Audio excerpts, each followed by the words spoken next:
নমস্কার বন্ধুরা, প্রবাসী কুকিংয়ের একটি নতুন পর্বে আপনাদের সকলকে অনেক অনেক স্বাগত। আজকে আমি যে রেসিপিটি আপনাদের সাথে শেয়ার করব সেটা সবারই একটু পরিচিত রেসিপি, বেগুনের ভর্তা। কিন্তু এটা আমি চিংড়ি মাছ দিয়ে করছি, তাই আমি দিয়েছি চিংড়ি বেগুন ভর্তা। আর বেগুন ভর্তা খেতে তো আমরা সকলেই খুব ভালোবাসি। শীত পড়তে পড়তেই আমরা বেগুন দিয়ে এই বেগুনের ভর্তা করে খাই। তো আমার এই রান্নাটা কিন্তু একটু অন্য রকমের, দেখুন আমি কিভাবে করি। আশা করি আপনাদের ভালো লাগবে।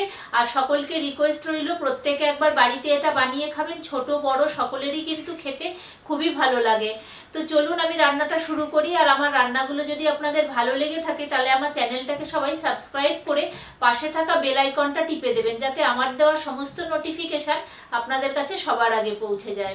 চিংড়ি বেগুন ভর্তা বানানোর জন্য এখানে আমি বেগুন নিয়ে নিয়েছি, আর একটা বড় সাইজের বেগুনকে এরকম ছোট ছোট টুকরো করে কেটে নিয়েছি।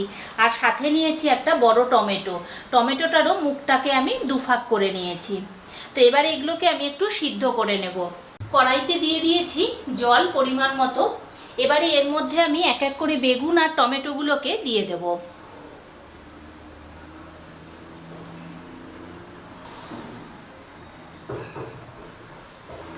আর দিয়ে দিচ্ছি একটুখানি নুন, দিয়ে এটাকে ঢাকা দিয়ে দেব। ঢাকা দিয়ে এটাকে খানিকক্ষণ হতে দেব। তো 10 মিনিটের মতো আমি এটাকে ফুটিয়ে নিয়েছি। আর টমেটোটা দেখুন খুব সুন্দরভাবে সিদ্ধ হয়ে গেছে, খোসাটা ছেড়ে গেছে। আর বেগুনটাও কিন্তু সিদ্ধ হয়ে গেছে। দেখুন আমি খুন্তি দিয়ে গাচ্ছি, এই দেখুন সুন্দর সিদ্ধ হয়ে গেছে। তো এটাকে এখন নামিয়ে আমি ঠান্ডা করে নিই।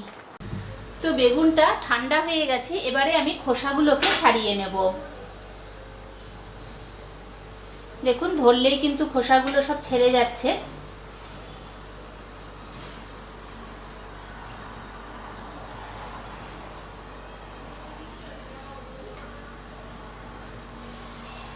টমেটোটা থেকেও তাই করব, খোসাটা ছাড়িয়ে নেব।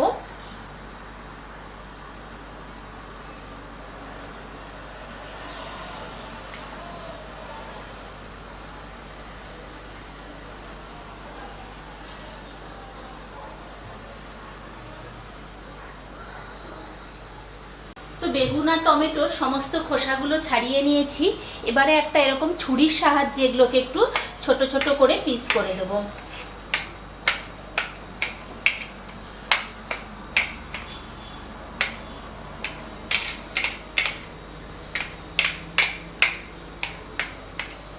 টমেটোগুলোও তাই করব।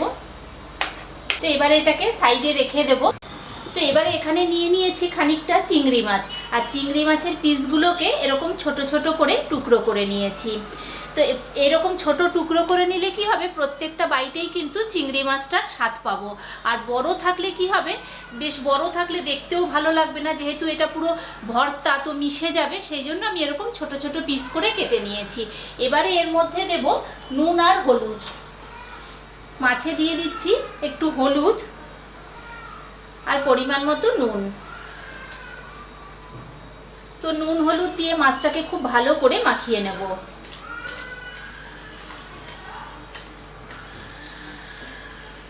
এখানে আমি 150 গ্রাম চিংড়ি মাছ নিয়েছি। তো এবারে মাছটাকে ভেজে নেব। তো কড়াই বসিয়ে দিয়েছি, কড়াইয়ের মধ্যে দিয়ে দিচ্ছি সর্ষের তেল। তেলটা একটু গরম হোক। তেলটা গরম হয়ে গেছে, তেলের মধ্যে দিয়ে দিচ্ছি নুন হলুদ মাখানো চিংড়ি মাছটা।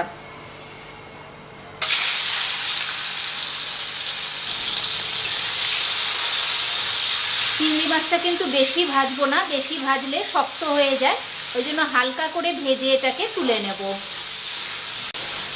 তো বন্ধুরা আমি এরকম হালকা করেই তুলে নেব।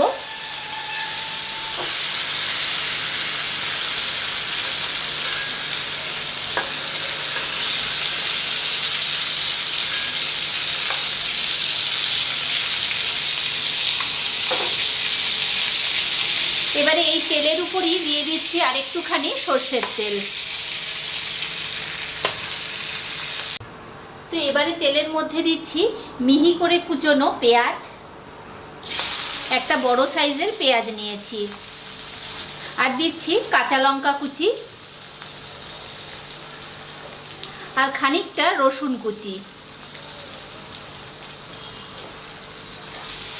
তো এবারে এগুলোকে একটু ভালো করে ভেজে নেব।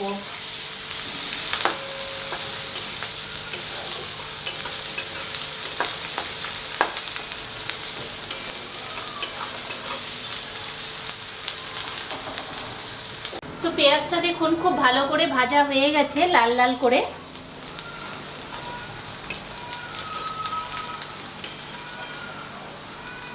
তো এবারে এর মধ্যে দেব এই যে বেগুন আর টমেটো, যেটাকে আমি পিস পিস করে রেখেছিলাম সিদ্ধ করে, ওইটা দিয়ে দিচ্ছি। এটাকে নাড়াচাড়া করে একদম মিশিয়ে দিতে হবে।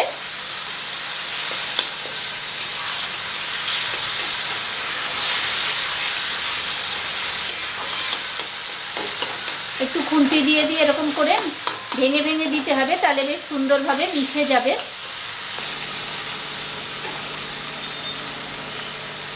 তো এবারে এর মধ্যে দেব একটুখানি হলুদ গুঁড়ো, একটু কাশ্মীরি লঙ্কার গুঁড়ো, একটু জিরে গুঁড়ো, ধনে গুঁড়ো, দেব পরিমাণ মতো নুন।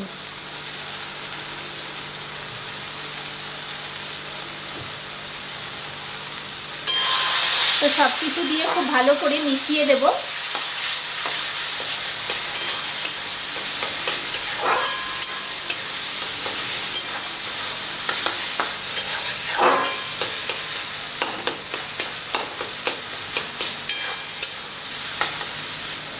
এবারে এর মধ্যে দিয়ে দেব ভেজে রাখা চিংড়ি মাছটা।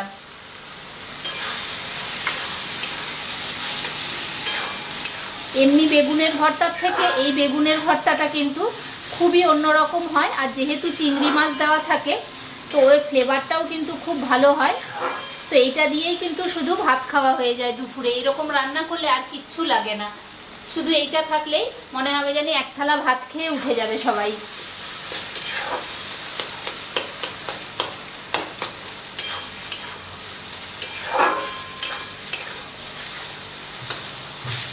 যদি আপনারা একদম ছোট চিংড়িটা দেন, যেটা কুচো চিংড়ি বলে, ওটা দিলে তো ওটা আপনারা ধুয়ে বেছে ধুয়ে দিয়ে দিতে পারবেন। কিন্তু যদি একটু এরকম বড় সাইজের দেন তো অবশ্যই কিন্তু এরকম টুকরো টুকরো করে নেবেন, তাহলে প্রত্যেকটা বাইটে দেখবেন চিংড়ি মাছ পড়ছে।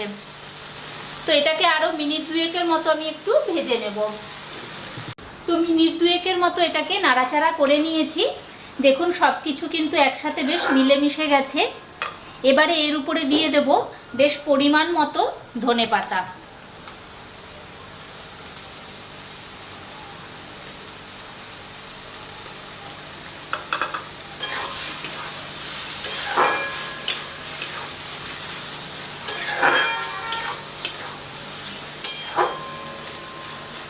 তো বন্ধুরা, রেডি হয়ে গেছে চিংড়ি বেগুন ভর্তা।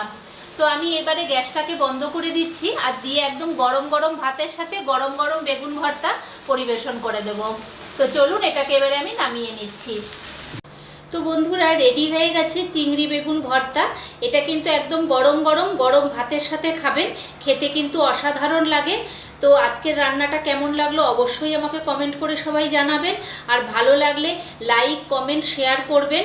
তো আজকের মতো এই পর্যন্তই, দেখা হচ্ছে পরের দিন অন্য কোনো একটা নতুন রান্না নিয়ে।